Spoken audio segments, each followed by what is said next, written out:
Start your career at KSG Institutions. No donation, no capitation. KSG Institutions. Singanallur, Coimbatore. இங்கே வந்து நம்ம கண்டிப்பாக கமலஹாசனை பற்றி பேசியே தீரணும். இதே கமலஹாசன் 20 கட்சி ஆரம்பிச்சுட்டு ஃபஸ்ட் பேட்டியில் அடிச்சோம், ஐயோ 100 ரூபா என்ன பர்த் சர்டிஃபிகேட்டுக்கு அவர் ரொம்ப கம்மியாக பேசிட்டார். 100 ரூபாய்லாம் எவ்வளோ வருஷத்துக்கு முன்னால் முடிஞ்சிருச்சு. இப்போல்லாம் லட்சங்கள் கோடியில் தான் எல்லாமே போகுது. இந்த கரப்ஷன், இந்த ஊழல். நான் வந்து வெளிச்சத்தை கொண்டு வருவேன், டார்ச் லைட்டை அடிப்பேன், இப்படி அப்படி பேசின ஒரு கமலஹாசன் இன்றைக்கு வந்து டிஎம்கேவோட கை கோர்த்துக்கிட்டு கேட்டால் நான் காங்கிரஸ் இந்தியா பிளாக்ல சப்போர்ட் பண்ணேன். அதனால எனக்கு வந்து ஒருன்னா அப்போ வந்துட்டு நீங்கள் எல்லாம் சுயநலவாதிகள் தான். இதே மாதிரி கோயம்புத்தூரில் போய் நின்னார். அங்கே எல்லாருமே என்ன பேசிக்கிறாங்க, வானத்திக்கிட்ட காசை வாங்கிட்டு விட்டு குடிச்சிட்டு வந்துட்டாருன்னு சொல்லி. இவர் வந்து மெட்ராஸே யாரும் பார்க்க முடியாது. இவர் கோயம்புத்தூரில் வந்து நின்று எம்எல்ஏக்கு அந்த தொகுதி மக்கள் எங்கே போய் மெட்ராஸ் ஓடி வந்து அவங்கள பார்ப்பாரு. அந்த ரேகான்னு சொல்லி ஒரு ஹிந்தி நடிகர், அவர் வந்து ராஜ்யசபாவில் போட்டாங்க. அதுக்கப்புறம் இந்த சச்சின் டெண்டுல்கர் வந்துட்டு இந்த காங்கிரஸ் கட்சியிலேருந்து போட்டாங்க. இவங்கெல்லாம் வந்து ராஜ்யசபாவே அட்டெண்ட் பண்ணல. அவங்களுக்கெல்லாம் மனசாட்சி இருக்கணும் அந்த சம்பளம் வாங்குறதுக்கு. இதெல்லாம் யார் பண்ணோம்? நம்ம மக்கள், ஒட்டுமொத்த இந்தியா மக்கள் எல்லாருமே வரி கட்டும் பணம் தான் அங்கே வந்து இவங்களுக்கு சம்பளமாக போகுது. அதே மாதிரி இப்போ வந்துட்டு இவனுங்கெல்லாம் ஃப்ரீயாக கொடுக்குற, ஃப்ரீயாக அவங்க அப்பா வீட்டு சொத்துல இருந்தால் இந்த ஃப்ரீயாக எல்லாம் கொடுக்குறாங்க கிடையாது. இது வந்து கடன் வாங்கி கட்டிட்டு கடைசியில் நம்ம தான் அந்த கடனை, மக்கள் தான் கடனை கட்ட போகிறாங்க.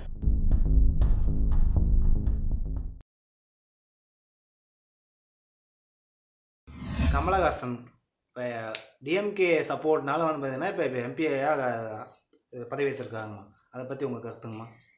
நான் வந்து அதில் கருத்து வந்துட்டு இது வந்து கமலஹாசனுக்கும் டிஎம்கேவுக்கும், டிஎம்கே இப்போ வந்து எந்த வேட்பாளரை தேர்ந்தெடுத்துருக்காங்க அது அவங்க இஷ்டம். நம்ம வந்து அது அவங்களோட உட்கட்சி இது விவகாரம். ஆனால் இங்கே வந்து நம்ம கண்டிப்பாக கமலஹாசனை பற்றி பேசியே தீரணும். இதே கமலஹாசன் 20 கட்சி ஆரம்பிச்சுட்டு ஃபஸ்ட் பேட்டியில் அடிச்சோம், ஐயோ 100 ரூபா என்ன பர்த் சர்டிஃபிகேட்டுக்கு அவர் ரொம்ப கம்மியாக பேசிட்டார். 100 ரூபாய்லாம் எவ்வளோ வருஷத்துக்கு முன்னால் முடிஞ்சிருச்சு. இப்போல்லாம் லட்சங்கள் கோடியில் தான் எல்லாமே போகுது. இந்த கரப்ஷன், இந்த ஊழல் ரேட்டெல்லாம். அப்போ வந்து அவ்வளோ பேசின கமலஹாசன் யாரை பற்றி பேசினார்? எல்லாம் ஊழல் கட்சி பற்றி பேசினார். திமுக எல்லாம் நான் வந்து வெளிச்சத்தை கொண்டு வருவேன், டார்ச் லைட்டை அடிப்பேன், இப்படி அப்படி பேசின ஒரு கமலஹாசன் இன்றைக்கு வந்து டிஎம்கேவோட கை கோர்த்துக்கிட்டு கேட்டால் நான் காங்கிரஸ் இந்தியா பிளாக்ல சப்போர்ட் பண்ணேன். அதனால எனக்கு வந்து ஒருன்னா அப்போ வந்துட்டு நீங்கள் எல்லாம் சுயநலவாதிகள் தான். நீ வா, தப்பு இல்லை, நீ ராஜ்யசபாக்கு வா. ஆனால் நீ வந்து பேசுனது ஊழலை பற்றி பேசுட்டு இந்த ஊழல் செய்யும் நபர்களை வைத்தே நீ தேர்ந்தெடுக்கப்படுறியன்னா அப்போ வந்து உனக்கு தனி மனிதன் ஒரு என்ன பிரின்சிபல்ஸ் கிடையாது. ஓகே, அதில் யார் போய் இந்த கமலஹாசனை மீட் பண்ண முடியும்? நீயும் நானும் போய் கமலஹாசனை போய் நம்ம பிரச்சனை தொகுதி, ஐயா நீங்கள் ஆழ்வார்பேட்டில் இருக்கிறீங்க, நாங்களும் ஆழ்வார்பேட்டில் இருக்கிறோம், உங்களை பார்க்கணும்னு சொன்னால் அவர் நம்மளுக்கு என்ன ஓடி வந்து அப்பாயின்மெண்ட் கொடுப்பாரா? கிடையாது. இதே மாதிரி கோயம்புத்தூரில் போய் நின்னார். அங்கே எல்லாருமே என்ன பேசிக்கிறாங்க, வானத்திக்கிட்ட காசை வாங்கிட்டு விட்டு குடிச்சிட்டு வந்துட்டாருன்னு சொல்லி. இவர் வந்து மெட்ராஸே யாரும் பார்க்க முடியாது. இவர் கோயம்புத்தூரில் வந்து நின்று எம்எல்ஏக்கு அந்த தொகுதி மக்கள் எங்கே போய் மெட்ராஸ் ஓடி வந்து அவங்கள பார்ப்பாரா? இந்த கட்சிகளும் சொல்லிட்டு அவங்கவுங்க வேட்பாளர்களை, இந்த வேட்பாளர்கள் மக்கள் சந்திக்கணும். இவங்க மக்கள் பிரதிநிதிகளாக இருந்தால் எந்த மக்கள் இவங்களை சந்திக்க முடியும்? இப்போ வந்து இதெல்லாம் என்ன கணக்கு தெரியுமா? இந்த ரேகான்னு சொல்லி ஒரு ஹிந்தி நடிகர், அவர் வந்து ராஜ்யசபாவில் போட்டாங்க. அதுக்கப்புறம் இந்த சச்சின் டெண்டுல்கர் வந்துட்டு இந்த காங்கிரஸ் கட்சியிலேருந்து போட்டாங்க. இவங்கெல்லாம் வந்து ராஜ்யசபாவே அட்டெண்ட் பண்ணல. அவங்களுக்கெல்லாம் மனசாட்சி இருக்கணும் அந்த சம்பளம் வாங்குறதுக்கு. இதெல்லாம் யார் பண்ணோம்? நம்ம மக்கள், ஒட்டுமொத்த இந்தியா மக்கள் எல்லாருமே வரி கட்டும் பணம் தான் அங்கே வந்து இவங்களுக்கு சம்பளமாக போகுது. நான்லாம் உயிரே போனாலே, நான் அந்த வேலைக்கெல்லாம் போனேன்னா நான் வந்துட்டு சம்பளமே வாங்க மாட்டேன். என் பணத்தில் நான் செலவு பண்ணிட்டு எனக்கு கடவுள் எனக்கு கொடுத்துருக்காரு, கை கொடுத்துருக்காரு, கால் கொடுத்துருக்காரு, மூளை கொடுத்துருக்காரு, நம்ம சம்பாதிக்கலாம். நம்ம ஏன் கவர்மெண்ட் கிட்டேருந்து வாங்கணும்? இல்லாதவன் வாங்குறான்னா அது வேற விஷயம். இருக்கிறவன் போய் வாங்கும்போது இதை விட கேவலம் வேறு எதுவும் கிடையாது. அப்போ இங்கே வந்து அந்த தனி மனிதன் கமலஹாசன் மேலே இருக்க மரியாதை எனக்கு போச்சு. ஏன்னா அவ்வளோ இதாக பேசி போட்டு அதுக்கப்புறம் ஒரு ஊழல் கட்சியோடு போய் நீ பேக் பண்ணி எதுக்காக? ஏன்னா உனக்கு வந்து அந்த உதயநிதியோட தயவு தேவைன்னா எல்லாம் அந்த சினிமா, இந்த உதயநிதி இன்னைக்கு வந்து the king of Tamil film industry. இப்போ பார்க்குறோம்ல நம்ம கூத்து என்ன நடக்குதுன்னு. அந்த ஈடியில் யார் யார் ரேட் பண்ண அவங்களாம் ஓடிட்டானுங்க. இன்னைக்கு வந்து இந்த வாண்டுங்க எல்லாம் 500 கோடி 1000 கோடி வச்சு சினிமா எடுக்குதாமா. அப்போ இந்த இன்கம் டேக்ஸும் இவங்க இன்கம் டேக்ஸ் என்ன பண்ணிட்டு இருக்குது? எங்கேருந்து இந்த பணம் வந்துச்சு கேட்க மாட்டாங்களா? நானும் ஒரு 10 லட்ச ரூபாய் வீட்டில் வச்சுருந்தா 1000 கேள்வி கேட்பானுங்க. எங்கேருந்துடா வந்துச்சு, எப்படிடா வந்துச்சு, இது அதுக்கு சோர்ஸ் என்ன, இது என்ன, மங்கானி என்ன, எல்லாம் வார்த்தை வருது. மயிறு மங்கானி எல்லாம் கேட்பானுங்க. ஆனால் இந்த மாதிரி அரசியல்வாதிங்க வந்துட்டு சடனாக கார் வருது, அதுக்கு முன்னால் மட்டும் சைக்கிளில் போயிட்டுருப்பானுங்க பரதேசிங்க. ஆனால் இங்கே வந்த உடனே இவனுங்க என்ன திமிரெடுத்தவனுங்க அந்த பொம்பளைங்களுக்கு, அந்த பிள்ளைங்களுக்கு, அந்த நடிகைங்களுக்கெல்லாம் 45 லட்சத்துக்கு ஒரு கை ஹேண்ட்பேக் தேவையா? யார் அப்போ வீட்டுக்கு காசடா நீங்கள்லாம் கொள்ளடிச்சிட்டு அதுக்கு எவ்வளோ ஹாஸ்பிட்டல் ஆரம்பிச்சிருக்கலாம், எவ்வளோ டிஸ்ட்ரிக்ஸில் எவ்வளோ மக்களுக்கு நல்லது செய்யலாம், எவ்வளோ இருக்குது.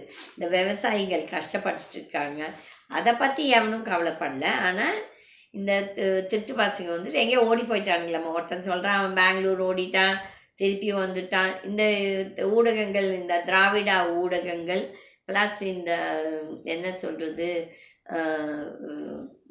டிஎம்கேவை சப்போர்ட் பண்ணுற ஊடகங்கள், இடி வந்து சுப்ரீம் கோர்ட் இழுத்துருச்சு வச்சுச்சுன்னா, சுப்ரீம் கோர்ட்டை கேட்ட கேள்வி வந்து 41 49 எஃப்ஐஆர்ஸ் வந்து 2016 இருக்குது. அந்த எஃப்ஐஆர்ஸ் பற்றி தான் அவங்க கேட்டிருக்காங்க. ஸ்டேட் கவர்மெண்ட் என்ன பண்ணியிருக்கு, இடிக்கு என்ன வேலை. அப்போ இந்த எஃப்ஐஆர்ஸ் ஐதர் ஸ்டேட் கவர்மெண்ட் ஆட்சிக்கு வந்தது யார்? டிஎம்கே. 21 25 4 வருஷம் நீங்கள் என்னடா பண்ணீங்க? ஐயல் என்னமோ இவனுங்க என்னமோ யோகிய சிகாமணிங்க மாதிரி அவனுங்க எல்லாருமே இந்த சொல்லுவாங்க ஒரு வார்த்தை முதல்லலாம், அல்லான ஒரே குட்டையில் ஊர்ன மட்டைகள்னு சொல்லிட்டு. இவனும் அயோக்கியா அவனும் அயோக்கியா, இவனும் ஊழல் பண்ணுறான் அவனும் ஊழல் பண்ணுறான். ஆனால் நீ இப்போ கொள்ளாடிச்சிருக்கேன்னு எனக்கு வயிறு எறியுது, அப்புறமேல் நான் ஆட்சிக்கு வந்தால் உனக்கு வயிறு எறியுது, ஐயோ நீ கொள்ளாடிக்கிறேன்னு சொல்லிட்டு. இவன் எல்லா திட்டு பசங்களுக்கு எல்லாமே தெரியும். இல்லை இந்த ஐஏஎஸ் ஆஃபீஸர்ஸும் இதெல்லாம் இந்த கொள்ளையில் அவங்களும் உடந்த. ஓகே, ஒருத்தர் சொல்கிறான் அந்த என்ன சொல்கிறது விசாகன்னு சொல்லிட்டு யாரும் அந்த டாஸ்மாக் எம்டி வந்து 3000 கோடி வச்சுருக்காரு சொத்து. இப்போ எங்கேருந்து வந்துடா உங்களுக்கெல்லாம்? எங்கே போகுது? இந்த சென்ட்ரல் கவர்மெண்ட்டு, இந்த ஐடி, இந்த இடி, சிபிஐ எல்லாம் தூங்கிட்டு இருக்கீங்களா? அவனுங்களே பெரிய என்ன, அவங்களுக்கு இந்த மாதிரி ரேட் போகும்போது அவங்களுக்கு ஒரு பெரிய மீன் கிடச்சி அவங்களோட பேசுவாங்க, பேரம் பேசுவாங்க. அப்போ வந்து இது எவனுமே யோகிதம் இல்லை. அந்த மேலே உட்காந்துருக்கவன் யோகிதமாக இருந்தாலும் எல்லாம் நல்லதுன்னு அர்த்தம். மோடிக்கே யோகிதம் இல்லாதப்போ அப்போ இதெல்லாம் வந்து ஒரு அரசியல் பேரம். ஏன்னா இதுங்ககிட்ட ஒரு 22 எம்பிஸ் இருக்குது. ஸோ அந்த மேட்சி அந்த இது வாங்கிக்கணும். இவங்களுக்கு வந்துட்டு நாங்கள் ஆட்சிக்கு வரணும் பேக்டோரில் த்ரூ அதிமுகன்னு பிஜேபி ஒரு கணக்கு போட்டுட்ருக்குது. இதில் வந்து விஜய் வச்சு ஒரு ட்ராமா போட்டுட்ருக்காங்க. முதல்ல இந்த அரசியலுக்கு வருதுன்னு சொல்கிற ஒவ்வொரு நபர்களையும் இந்த மக்கள் தேர்ந்தெடுக்கிறாங்க பாருங்கள். மக்கள் மேலே தான் 100% தவறு இருக்கிறது. ஏனென்றால் நீங்கள் தான் அவங்கள பெரிய மனுஷாக்குறீங்க. நீங்கள் நிராகரிச்சிருந்தீங்கன்னா முதல்லையே இந்த அயோக்கியன்கள் நம்மளுக்கு வந்துட்டு ஒரு மந்திரியாவோ இல்லை முந்திரியாவோ எம்எல்ஏவோ வந்திருக்க மாட்டானுங்கல்ல. அதில் மக்கள் யோசிச்சு இது செய்யணும். மக்கள் மேலேயும் நிறைய தவறுகள் இருக்கிறது. ஓகே, அதே மாதிரி இப்போ வந்துட்டு இவனுங்கெல்லாம் ஃப்ரீயாக கொடுக்குற ஃப்ரீயாக அவங்க அப்பா வீட்டு சொத்துல இருந்தால் இந்த ஃப்ரீயாக எல்லாம் கொடுக்குறாங்க கிடையாது. இது வந்து கடன் வாங்கி கட்டிட்டு கடைசியில் நம்ம தான் அந்த கடனை, மக்கள் தான் கடனை கட்ட போகிறாங்க. இதெல்லாம் வந்துட்டு இது வந்து என்ன சொல்கிறதுன்னா சிஸ்டம் ஃபெயிலியர். மேலேருந்து கீழே மட்டும் தவறு நடக்குது. இதை கேள்வி கேட்குறது எவ்வளோ பேர்?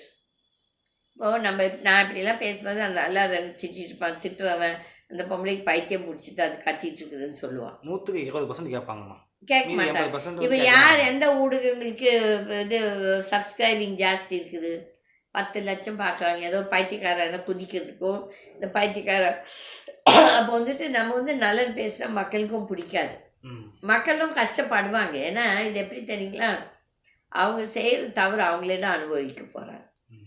என்னை பொறுத்தவரையிலே நான் சம்பாதிப்பேன், நான் கஷ்டப்படுவேன், கடைசி நாள் மட்டும் கஷ்டப்பட்டு யார்கிட்டையும் கையேந்த மாட்டேன். ஆனால் கண்டிப்பாக இந்த தப்பு நடக்கிறத நான் தட்டி கேட்பேன். நம்ம ஒரு கட்சி எதுக்கு ஆரம்பித்தோம், இந்த ஊழலை எதிர்க்கிறதுக்கு ஏழு அது நம்ம பேசுவோம். நம்ம அன்றைக்கி தவறு பண்ணோன்னா நம்மளை பற்றி 4 பேர் பேசுவாங்க கண்டிப்பாக. அப்போ இந்த தனி மனிதன் ஒழுக்கம் இந்த பொது வாழ்க்கைக்கு வந்தால் எந்த விதத்துலையாவது தனி மனிதன் ஒழுக்கம் இல்லாட்டி இவங்கெல்லாம் உருப்பட மாட்டாங்க. இப்போ சொல்கிறாங்க இந்த உதயநிதியோட ஃப்ரெண்ட்ஸ் 3 பேர் 3 வாண்டுகள் அவங்களுக்கு இந்த பணம் இங்கேருந்து வந்துச்சு. இந்த உதயநிதி அன்றைக்கி அதை லொல்லு பேசுது, நாங்கள் ஈடியை பார்த்து விட்டோம், நாங்கள் மோடியை பார்த்து பயப்பட மாட்டோம்னா. அப்போ எதுக்கு உங்கள் அப்பா ஓடினார் டெல்லிக்கு? எப்போ 3 வருஷம் போகாத ஸ்டாலின் இப்போ எதுக்கு ஓடினார்? உங்கள் குடும்பத்துக்குள்ளாரே வண்டவாள நடிக்கும். உனக்கும் உங்கள் மச்சானுக்கும் ஒத்து வரதில்ல. அந்த மச்சான் அவன் யோகியமானவனா கிடையாது. இப்போ இவங்க நான் ஊழலை பற்றி பேசுவேன், என் மேலே எஃப்ஐஆர் போட்டாங்க. அப்போ அந்த போலீஸ்காரன் என்ன கேட்டான், நீங்கள் எப்படி சபரீசனை பற்றி பேசலாம்? என்ன சபரீசன் என்ன பெரிய என்ன டாட்டா பில்லா இல்லாட்டி குவீன் விக்டோரியாவோட கொள்ளு பேருனா பரதேசி பையன், ஸ்டாலினோட பொண்ணை அப்படியே அடிச்சு கல்யாணம் பண்ணிட்டான். அகில் இவனு பெரிய குடும்பத்து பெரிய ராஜ பரம்பரையா? கொள்ளாடிச்ச காசில் தானே நீ இன்னைக்கு 10 கோடிக்கும் 20 கோடிக்கும் வாட்சை வாங்கிட்டுருக்கேன். எனக்கு அப்படிலாம் வாங்கணும்னு தேவையில்லை, கொள்ளாடிக்கணும்னு தேவையில்லை. அகில் நான் பேசுவேன். ஏன்னா அந்த போலீஸ் அன்றைக்கி டிஎஸ்பி என்ன லொல்லு பேசுது, நான் அப்பவே சொல்லிட்டு வந்தேன். ஏன்னா நீங்கள் தான் லொல்லு பேசுறீங்கன்னா கடவுள் உங்களுக்கு உடனே வைப்பார். கரெக்டாக அவனுக்கு இடி ரேட் வந்துச்சு. நம்மளை பேசின ஒரு 10 நாளில் சபரீசனுக்கே இடி ரேட் வந்துச்சு. அதில் நம்ம அண்ணன் எல்லாரும் தானே போனாங்க இடி ரேட்டுக்கு. எல்லாரும் ரியல் எஸ்டேட்னு சொல்லி ஆகியல அதுலேருந்து அவன் பிடிச்சின்னு போயிட்டான். இப்போ ஆள் காணும். இப்போ இந்த உதயநிதி பேசுறதும் லொல்லு. ஓகே நீ என்னோ பெரிய, நீ எங்கேருந்து இவ்வளோ காசு பார்த்த? நீ சுயமாக சம்பாதிச்சியா? அவங்க பாருங்க, இந்த விவசாயிலாம் இன்னைக்கு வெயிலையும் மழையிலையும் கஷ்டப்பட்டாதான் இன்னைக்கு நம்ம சாப்பிட்ற சோறு. இவங்க கம்ப்யூட்டராக இவங்களுக்கு சோறு அனுப்புது. அறிவு கேட்ட முண்டங்க. யாருன்னா ஒத்துறாது அந்த விவசாயிகளுக்காக பாவம் நினைக்கிறீங்களா? கிடையாது. அதில் இந்த திமிர் தெனாவெட்டி பேச்செல்லாம் இன்றைக்கி சோஷியல் மீடியாவில் நீங்கள் என்ன தப்பு பண்ணாலும் டப்புன்னு வெளியே வந்துடும். அதில் உதயநிதியெல்லாம் ஒரு பெரிய அறிவி ஜீனியும் கிடையாது, யோகி சிகாமணியும் கிடையாது, இன்க்ளூடிங் ஸ்டாலின், இன்க்ளூடிங் இபிஎஸ். இந்த இபிஎஸ்க்கும் தகுதி இல்லை அவங்கள பற்றி பேசுகிறேன். அவனே ஒரு கொலகாரன். இதுங்க இந்த பொம்பளை பொறிங்க ரைட் இல்லை, இதுங்க பொம்பளை பொறிக்கிங்க. ஓகே, ஆனால் எல்லாரும் தலைவர்கள். எதுக்கு தலைவர்கள் தெரியும் எனக்கு புரியல. இவங்கள தலைவன் சொல்லி கூப்பிட்றதே அசிங்கமாக எனக்கு தோணுது. ஓகே, ஸோ அதில் இந்த வீட்டில் அவங்க வீட்டு பெண்களுக்கு அவங்களுக்குலாம் அறிவு இருக்கணும். எல்லாம் சாமி கும்பிடுறாங்க. அப்போ நம்ம வீட்டை அவங்க தப்பு செய்யும் போது நம்ம சொல்லணும். எவ்வளோ தான் இந்த பணத்தை கொள்ளடிச்சிட்டு போய் என்ன சாப்பிட போகிறீங்க? தங்கம் அந்த ப்ரெட்டில் தங்கத்தை வச்சா கடிச்சு சாப்பிட போகிறாங்க கிடையாது. ஓகே, இன்றைக்கி செத்தா நாளைக்கு பால் ஊற்றுவான். அந்த புத்தி முதல்ல இருந்தால் இந்த பரதேசிங்களாம் நீங்கள் நாட்டு சேவை பண்ண வந்தீங்கன்னா ஒழுக்கமாக நாட்டை சேவை பண்ணுங்க, இல்லாட்டி போங்கடா. அவங்களை எவனும் கூப்பிடல. கொள்ளை அடிச்சு இந்த நாட்டை ஒரு குட்டி சவராக்குது. ஏன்னா மக்கள் பாதிக்கப்படுறாங்க. ஸோ அதில் இந்த இடி ட்ராமா இதில் என்னமோ பெரிய சுப்ரீம் கோர்ட்டில் என்னமோ இடியை பிடிச்சி சுப்ரீம் கோர்ட் இழுத்துருச்சாமா. இந்த ஊடகங்கள் பேசுகிறாங்க பாருங்க, எல்லாருமே போய் பேசுகிறாங்க. என்ன கேட்டால் இடி ரேடு வரணும், அந்த இடி காரணம் மாற்றணும். என்ன அவனுங்களும் அயோக்கியத்தனம் பண்ணுறாங்க, மோடியும் அயோக்கியத்தனம் பண்ணுது. இப்போ மோடியை இந்த ஆப்ரேஷன் சிந்தூர் வச்சு அவர் ஒரு பொலிட்டிக்கல் அரசியல் பண்ணிகிட்ருக்காரு. ஊராக போயிது. இப்போ அவர் இந்த காங்கிரஸுக்கு நல்ல பேச்சாளர்களை எடுத்துக்கிட்டு அனுப்பிச்சிருக்காரு. ஏன் உங்கள் கட்சியில் யாரும் இல்லையா சசி தரூர் மாதிரி பேசுறதுக்கு? பிஜேபியில் இவரை வச்சு அங்கே பிளவு பண்ணிகிட்ருக்காரு. அதனால இந்த பிஜேபியும் ஒரு என்ன சொல்கிறது, இந்த குட்டை என்ன மீனை பிடிக்க பார்ப்பாங்க, இந்த குளத்தில் மீனை விட்டு ஏதோ ஒரு சொல்லுவாங்க, ஏதோ ஒரு இது அந்த மாதிரி. இந்த மோடி ஒன்றும் பெரிய யோகி சிகாமணி கிடையாது. இந்த அண்ணாமலை இப்போ எங்கேயோ காணாமல் ஓடிடுச்சு. ஆமாம், அது வரும். அது கொள்ளாடிச்சு 20,000 கோடி கொள்ளாடிச்சு வச்சுருக்கல, எல்லாத்தையும் எங்கன்னா இன்வெஸ்ட் பண்ணிட்டு வருவார். ஆனால் இவங்க 2 பேர் கையை குலுக்கிப்பாங்க. ஏன்னா இவங்க நீங்கள் பார்த்தீங்கன்னா இந்த வில்சன் சொல்கிற வக்கீல் எம்பியாக இருக்கிறார் டிஎம்கேல. நம்மளுக்கு வந்துட்டு 2021 இந்த வானதி வந்து நம்ம பேசணும் சொல்லி நம்ம மேலே எஃப்ஐஆர் போட்டுச்சோ இல்லையா நிஜமாவே தெரியாது. இந்த போலீஸ்காரங்க இப்போ சொல்கிறாங்க எஃப்ஐஆர் இல்லை, எல்லாம் பொய், இவனுக்கு எல்லாருமே பொய். பதவியில் இருக்கும் எல்லாரும் சல்யூட் அடிப்பானுங்க. பதவியில் நாளைக்கு இறங்குறோன்னா மரியாதையை கூட கொடுக்க மாட்டாங்க. அதனால நம்மலாம் இவங்களுக்கெல்லாம் பயந்துக்கணும்னு தேவையில்லை. அப்போ இந்த வில்சன் வந்து அன்றைக்கி நான் நியாயம் கேட்கும்போது அந்த திமுகவில் இருக்க பிபி வந்து அந்த வானதிக்கு சப்போர்ட் பண்ணிட்டு கோர்ட்டில் வந்தான். இது வந்து அப்போ நீங்கள் எதுக்கு என்னோட யூடியூப் வீடியோவை நீங்கள் போட்டு உங்களோட கட்சிக்கு விளம்பரம் பார்த்துக்கிட்டீங்க 2021? அதனால் எல்லாருமே எப்படி தெரியுமா, சுயநலவாதிகள், இந்த அரசியல்வாதிகள். ஓகே, அவங்களுக்கெல்லாம் நாக்கில் நரம்பு இல்லை, என்ன பேசுகிறான்னு இல்லை. ஆனால் என்னை பொறுத்தவரையிலும் நான் கடவுள்கிட்ட டெய்லி வேண்டிக்கிறதுனா இந்த ஊழல் அரசியல்வாதிகள், இந்த ஐஏஎஸ் ஐபிஎஸ் ஆஃபீஸர்ஸு, இந்த பெரிய பெரிய கம்பெனி, நாட்டை கொள்ளடிக்கும் கம்பெனி, இந்த டெரரிஸ்ட், இவங்க எல்லாருமே கடவுள் தான் இவங்களை அழிக்கணும். நீயும் நானும் பேச தான் முடியும் தவிர்த்துட்டு இந்த கோர்ட்டுக்கு போய் நம்ம நீதி நியாயம் கேட்டால் நீதி நியாயம் கிடைக்காது. ஏன்னா அதுக்கும் ஒரு இது இருக்குது. ஓகே, அதனால் மக்கள் எல்லோருமே இனிமேல் வரும் என்ன சொல்கிற எலெக்ஷன்ஸு இல்லை, நீங்கள் வந்து இந்த ஊழல்வாதிகளை தேர்ந்தெடுக்காதீர்கள். நல்ல மக்கள், நல்ல வேட்பாளர்களை தேர்ந்தெடுத்து அனுப்புங்க. நன்றி. வேற என்னடா topic Start your career at KSG Institutions. No donation, no capitation. KSG Institutions, Singanallur, Coimbatore.